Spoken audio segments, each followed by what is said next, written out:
Hi, I'm Daniel and it's Ashville Weekly, episode 106. This episode is sponsored by Dell Technologies and Intel. Monday morning, I'm not in the yard. I'm in central London trying to get to a meeting. We're getting back to that point where Daniel's on the road again. On Saturday, Truck vs Train went live. Great video, loving it. It hasn't done numbers that I'm used to doing. I know I'm spoilt because I think our video should do a certain amount of numbers, but in this case, I don't care.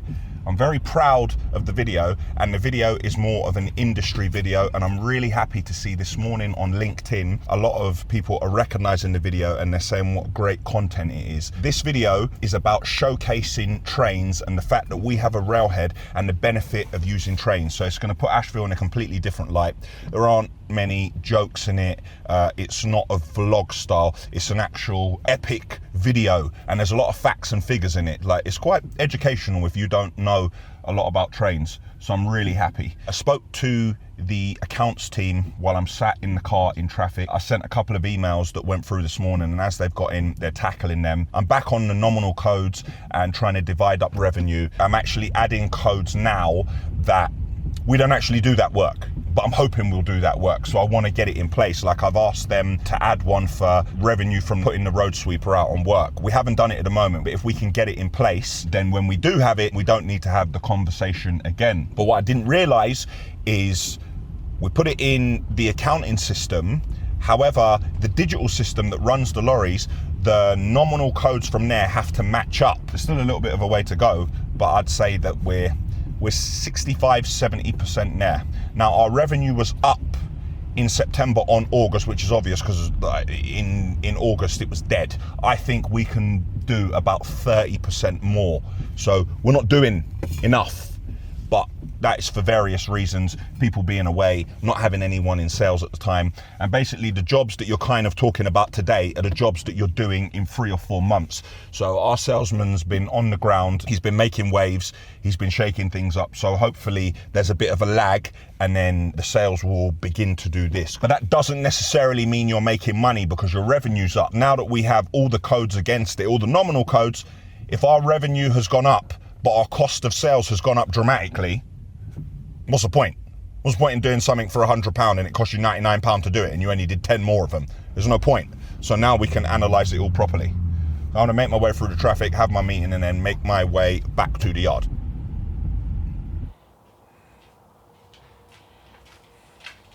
The back of the van. Will used this today, running around. Firstly, he went to the refurbishment project where the work continues.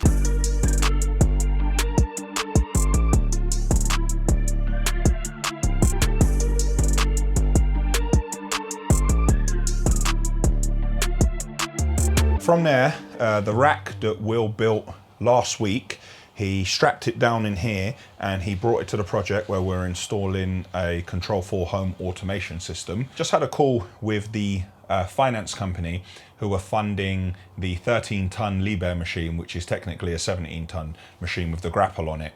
Liebherr were in the yard on Saturday and they put the new arm on the LH60, but the train today was cancelled, so I haven't been able to test it. But one thing I do know is that there's a new bracket that is needed. There's meant to be one on each bucket, but I only have one.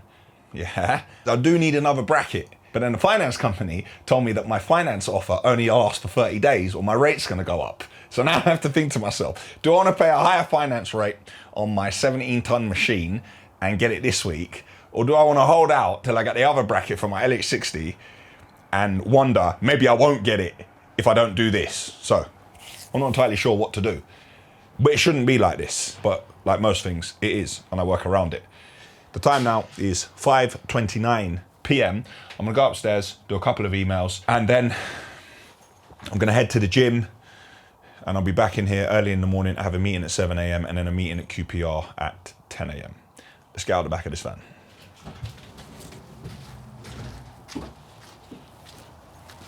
I remember when I was a one-man operation doing everything myself. It feels like it was overnight, but all of a sudden I needed computers and technology to run my business and I didn't know where to start. If only back then I had Dell for startups. Dell Technologies and Intel have teamed up to help business startups achieve their dreams. It's aimed at business startups that are 1 to 4 years old and in a fast period of growth. All you aspiring entrepreneurs need to sign up to this program and take full advantage. Dell Startup offers free advice from a tech advisor specifically trained to work with startups who understand the journey you're embarking on, the challenges, the financial goals, and provide advice accordingly.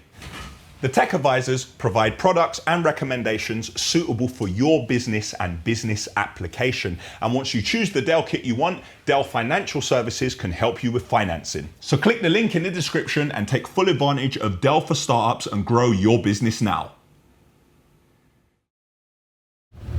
Tuesday morning, I'm in the yard. It's cold out here, man. Just watching Matt and Taryn doing a bit of work on the pump. The two of them are around it doing some maintenance, making sure everything runs smooth. Matt doesn't have a job this morning, and Taryn went to Scania to collect a volumetric, and it wasn't ready. They said they have to do some work on the hub, and he can go back for it later. The Grab AS11 HGV, we are doing some repair work on the bucket at the moment. It's not taking grease, which means it wasn't greased properly in the first place. I'm going to leave the yard now and head down to QPR for a meeting. Bit late ringing me now, I've sold it.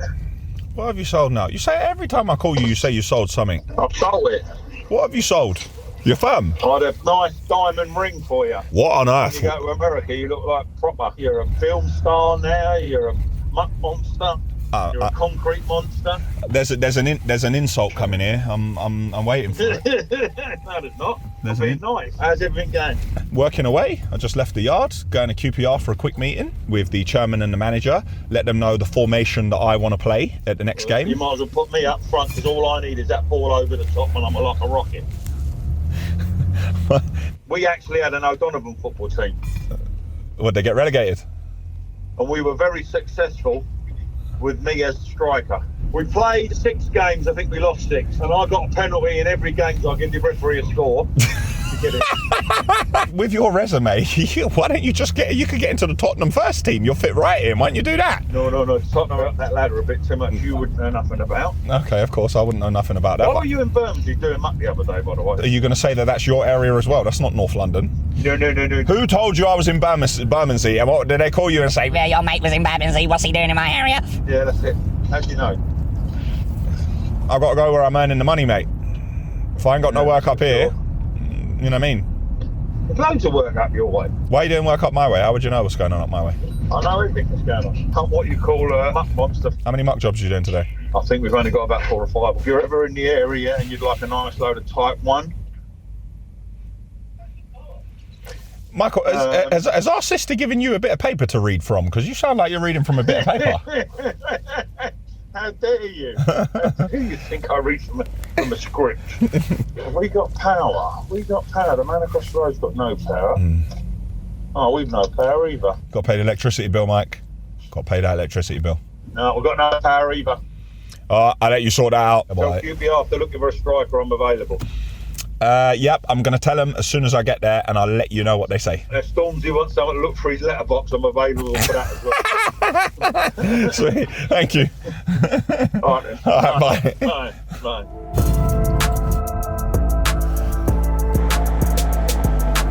Made it to my meeting with 2 minutes to spare. What's happening? You all right? Meeting done. Heading back to the yard.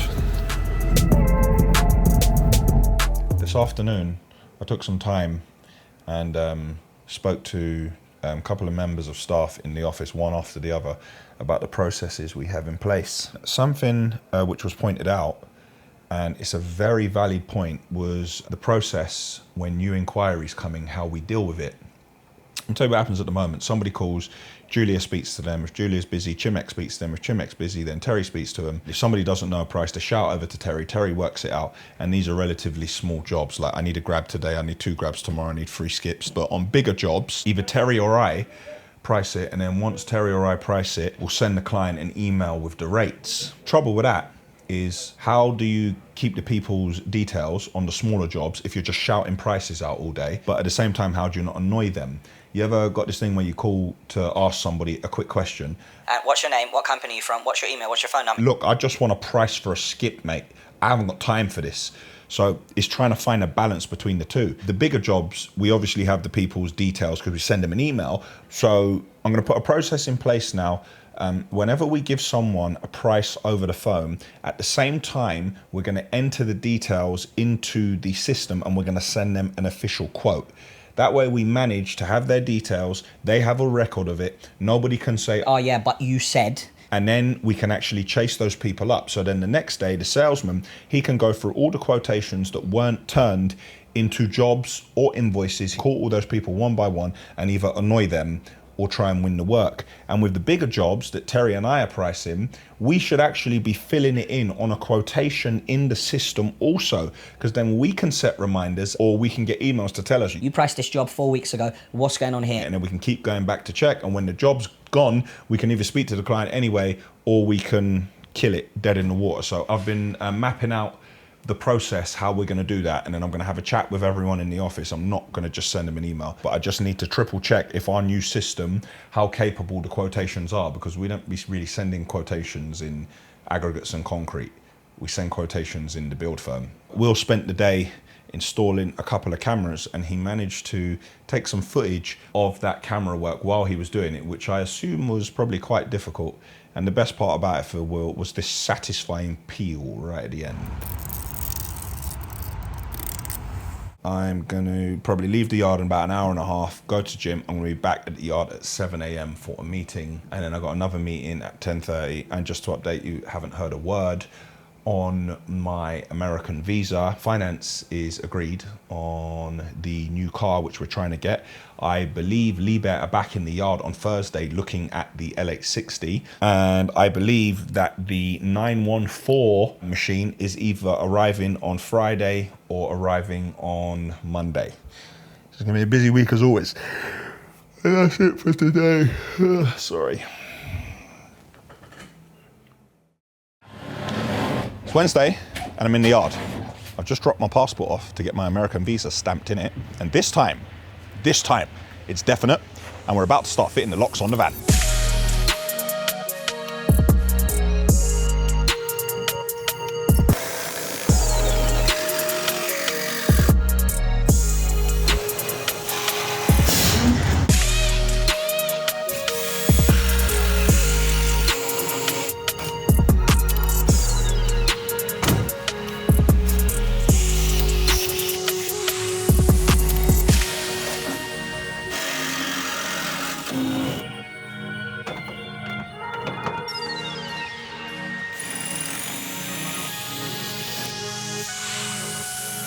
So on the back door, we've got this bit of protection here because people normally drill through here and they grab the cord of the handle in the back and they used to open the door. So that's to protect that. We've got two deadlocks, top and bottom. And we come round onto the side, we've got the two deadlocks here as well. And also we got the protection. So this protects from people drilling this and grabbing the cord and trying to open this. And on the passenger door and the driver door, we've also got deadlocks. So we're blocking people from trying to get into this van on all sides. We have to put as much deterrence as possible on the vehicle and try and safeguard it. We've got the final one to do now on the driver door, and then this will be good to go. And this van's going on the road again tomorrow. Will is going to the refurbishment project, but he is taking the fitter with him because there is a problem with the dumper. So Will will sort the filming out and the fitter will sort out the dumper, hopefully. And the cement has arrived.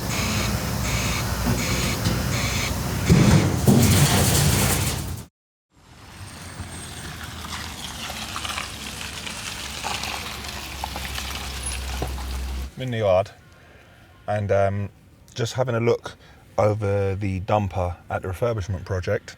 I have had that dumper since 2008. So you can have a look here. That's me, Michael, Chris and Bartek. And I've looked after it since new. And I am not about to give up on my dumper or go and pay more money for another dumper when my dumper is perfectly fine and it was perfectly fine the other day. A couple of emails to send now and then I'm gonna head down to the refurbishment project myself and see what work is going on.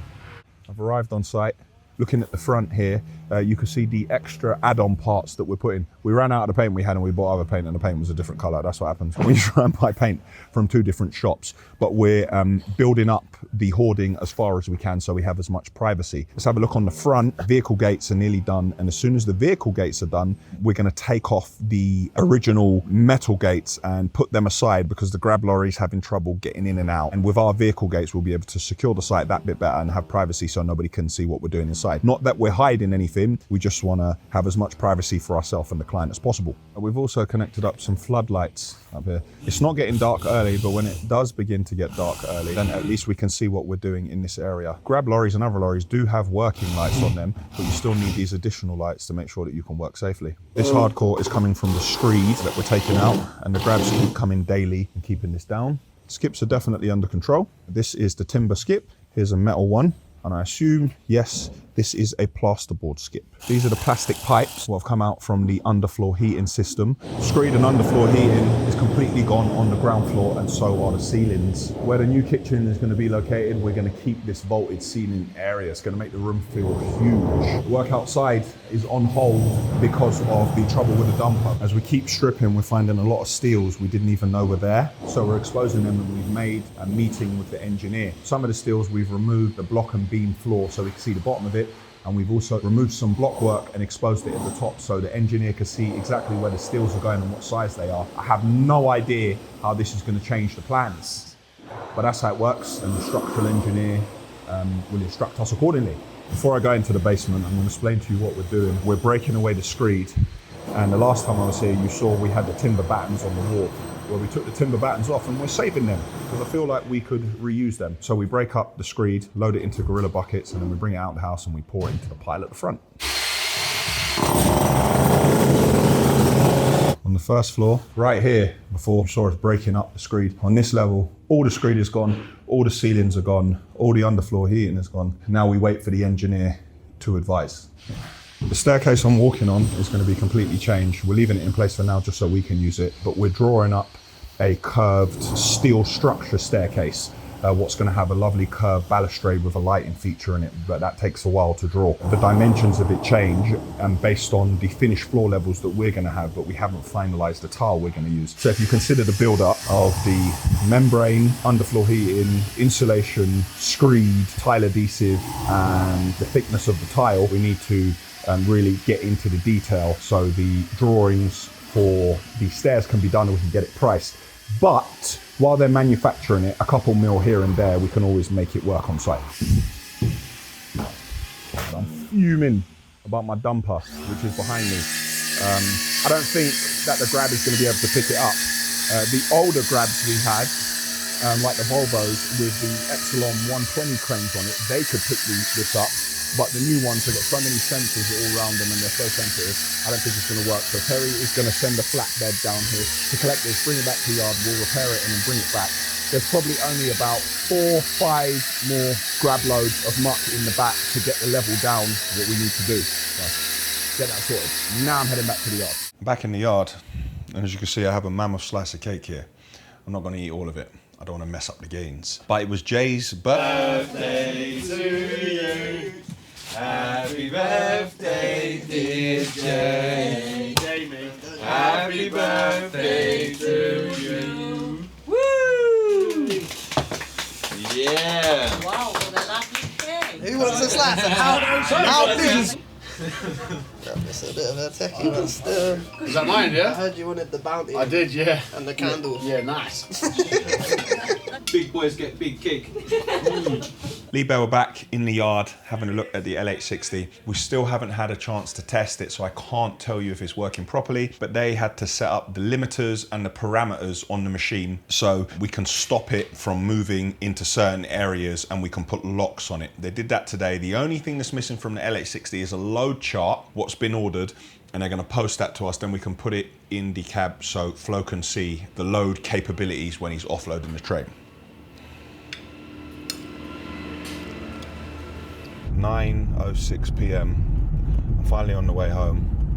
That's day number 2 when I haven't trained because I'm finishing work so late. There is so much going on that I can't even begin to try to reel it all off to you. With my passport going in now to get my visa, I'm having schedules coming through of all my filming, and I'm trying to navigate that along with key dates of work meetings which I need, of high level projects, and at the same time I think I know when I'm leaving, and there's so much that I need to do before I leave. I'm not in the yard tomorrow morning. I'm doing a podcast with Nat West, so I wanted to stay here and do as much as I possibly could. Meds messaged me like 4 hours ago about going through some stuff on the website, what I needed to check, making sure that we're getting all our compliance and policy pages right. There's machines that need to be delivered, repairs that need to happen to machines, work that's got to happen in the yard. Chimek isn't in transport. Terry is by himself, so he can't help me, but Terry stayed late with me today. We were sorting out the quote systems, and we pushed that back over to the programmer, so he can now look at it and see how he can implement that so we can start using it. I had a conversation today with Jules and Shane. I have to reorganize the work a little bit, because now when the phone calls come through to Jules, she's gonna have to spend more time giving people prices, and she handles the concrete invoicing at the moment and Shane does aggregates. So we're having to move over the concrete invoicing to Shane to do as well, so Jules can have more time to find her way around doing these quotations, so we can try to up our conversion rate. I'm gonna get home, make sure I got something half decent to wear for tomorrow. It's too late for me to eat. If I start eating at this time of night, I'm gonna start piling on weight. When my dates are confirmed for my travel, I gotta start trying to find gyms near those places, because I don't want to film episode 1 and then by episode 6 it looks like it's a different guy. Like if you watch Weekly from a couple months ago, like there's this guy with this big round tangerine face and a stomach, and now thankfully there kind of isn't. There's a lot to do, man. There's a lot to do. Friday morning and I'm on the road again, but this time I'm not going in my car. Nat West have sent a car to collect me, making our way there now. This morning we started a muck job where we have a day and a half to remove 120 loads, and as you can see, that's light work, man.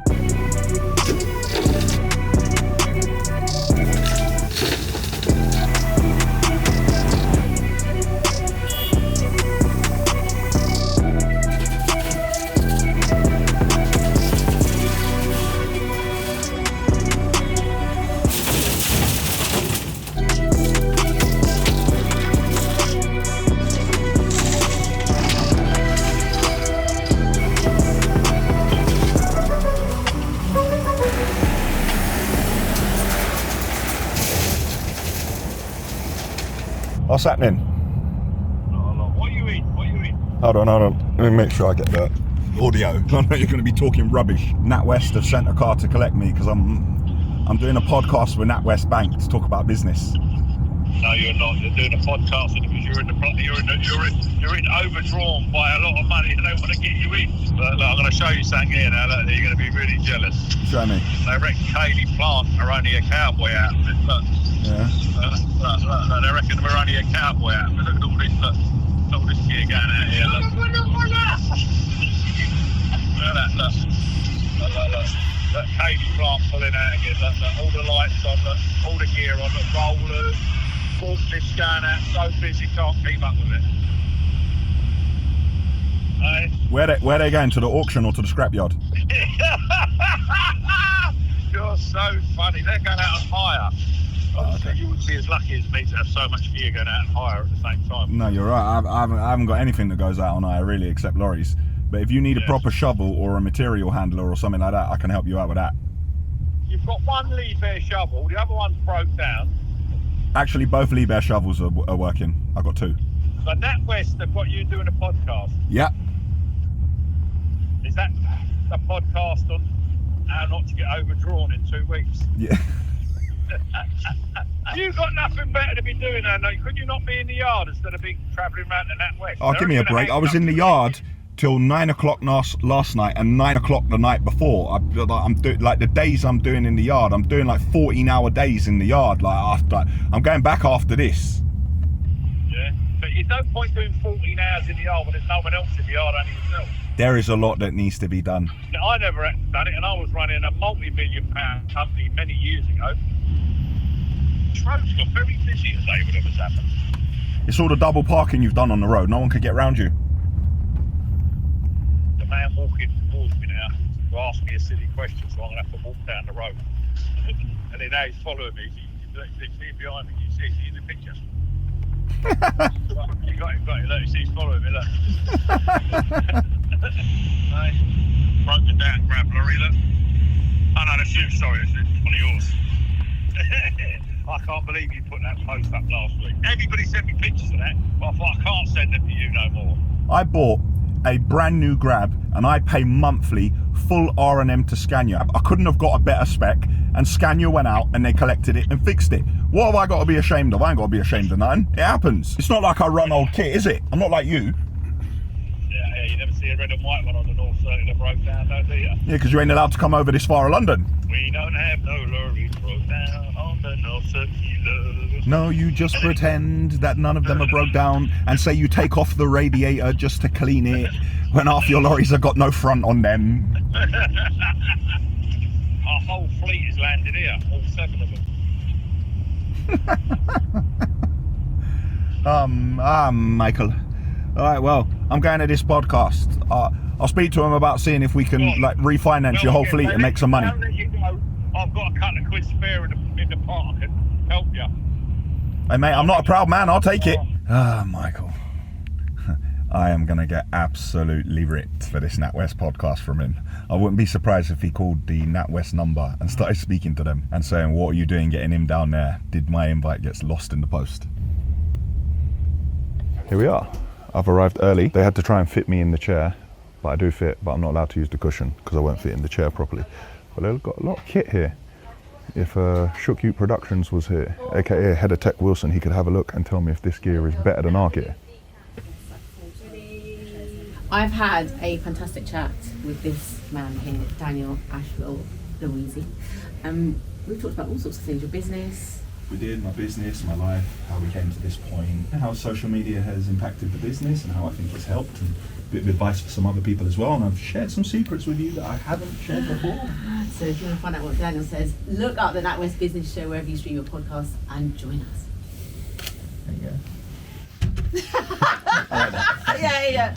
You're excellent. You're absolutely brilliant, and you're engaging. And I think also as well, when people hear you, they'll be like, "Oh, you know." And also your way to tell your story was interesting, because sometimes when you hear these things, you're quite.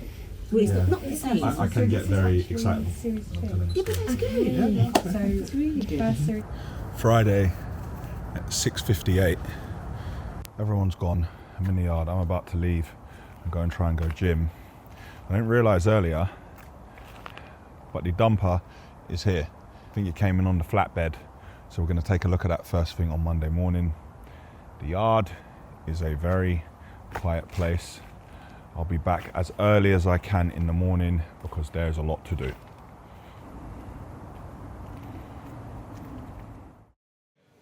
So 6 meters by 2.9. By 4 meters, yeah. We ain't need a movement order, do we? No, not for the width, no. But the height might be a problem. Really? 4 meters high. You think what's the flatbed is what when it's on the back of the lorry? It's here, isn't it? Obviously, you need 4 trailers to lower the decks less than 1 meter high, but also need to be 12 meters long. Extendable low loaders are best. Oh, come on, man. So 12 meters long. So he must be talking about moving 2 of them at the same time. Because he has to rent a crane for the day. So he wants it gone in one day. So he wants it gone in a day. And the reason, because he's telling everyone, you're taking all 4 or you're taking nothing. You're taking nothing and nobody else wants them. Because he don't want to get paid for a crane just to sit there doing nothing for days while one man coming to the tyres. Yeah. I agree with him though. No, I agree with him, yeah. But what do you think? These are sick, innit? Yeah, I like them. This is kind of executive there. We're saying you got your eye on an office, yeah? With this, you can separate things. Yeah. Like accounts can have its own office without you shouting and swearing in the background. Like in That doesn't happen, Daniel. Is it? That doesn't happen. That doesn't happen. Not anymore. But they're nice though, innit? Little refurb, insulated, bit of aircon, bit of floor. Nice, innit? Yeah, You being sarcastic?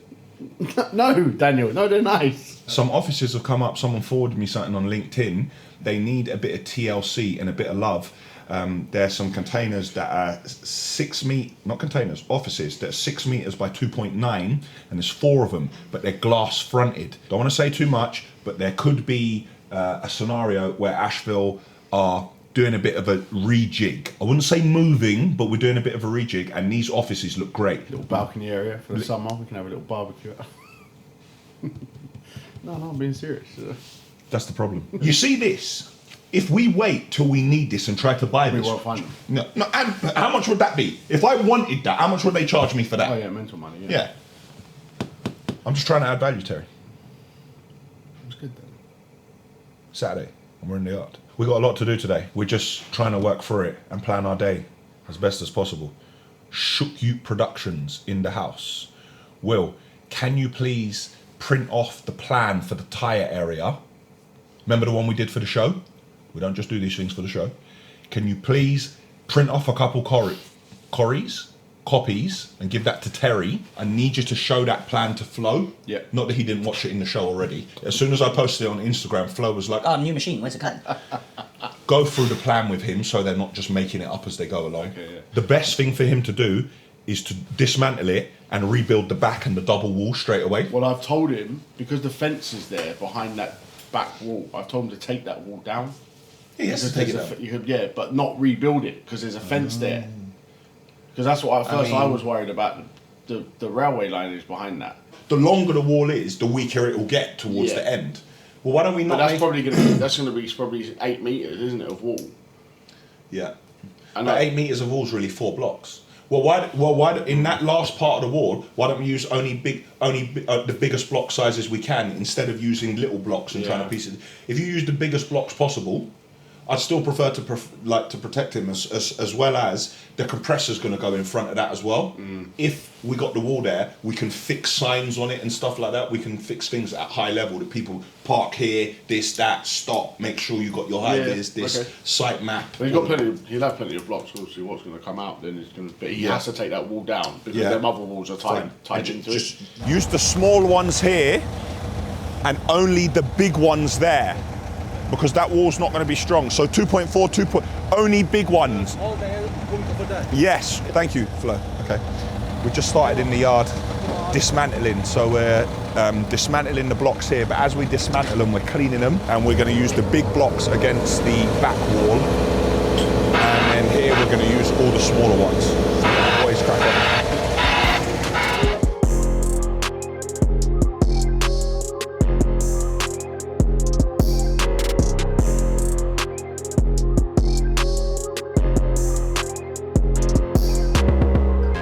How do I sound? Prayers, man. When I'm doing something, I get it done, and I know that's what I'm going to hear. So, But where are you saying that's what I say about you? I'm saying that's. I'm not saying that's what you say about me specifically. I'm saying that's what you will say about anybody that makes a slight mistake. I say that about anybody that makes a mistake. Is that right? I'm saying that's what happens. So. All right, cool. Thank you, Terry. Appreciate that. Bye. All right, bye. So Terry just locked himself out of a system and he couldn't do something we had to do today. And he called in and said, Look, I've just done this, I'm letting you know. So I'm about to put the phone down, but when I go, I know you're going to go, nah, that's what I'm saying. You can't get no one to do nothing these days.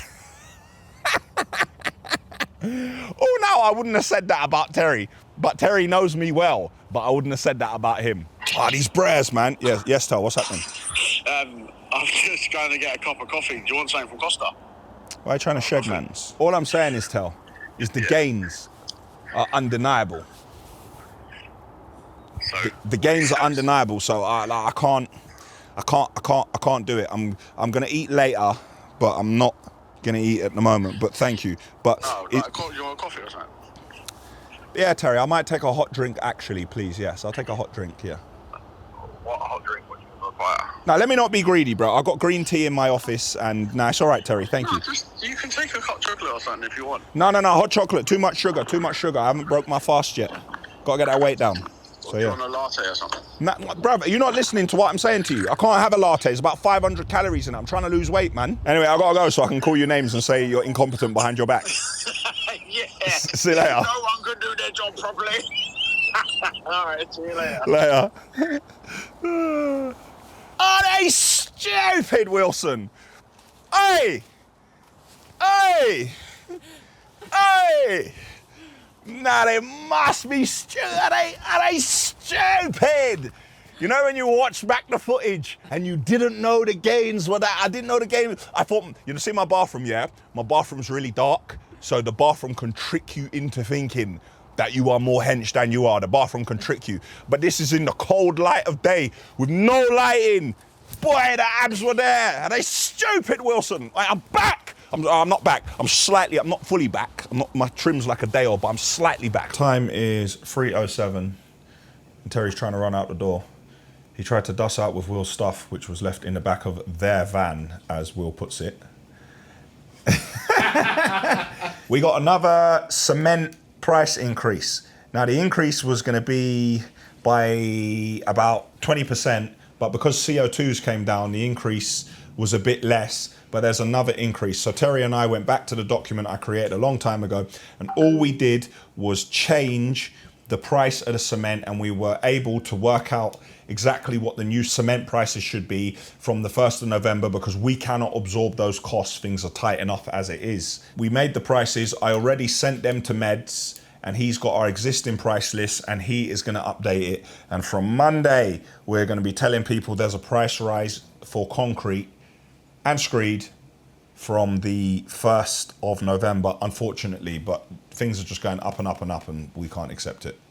Got a little order here of a couple lorries, and we're talking about should we get them with the sleeper cab because of the work, or should we not? And they're tippers, and it's another $3,000 per lorry to have the sleeper cab, and you need 20 of them. You get one or two things. Either the drivers all turn around and say, I'm not driving that, I don't want the sleeper cab. Or they all turn around and say, I want that, I'm not driving a normal one. If you try to have a mixed and diverse fleet, so I think it's easier to just keep it all the same way, keep the cost down, keep the money, because like it's another £60,000, and just go for the normal day cab. So I've got a lot of meetings next week trying to finalise on a contract that we're nearly there on, but we're always nearly there on a lot of things and they don't happen. So that's it for Ashville Weekly episode 106. 106, isn't it? Click here for the Ashville website. Click here to subscribe to our channel. Click here to see an Ashville video you may not have seen before. And click here for last week's episode, which was number 105. I still got a lot to do, but I don't know what time I'm leaving here. And then I'm going to train.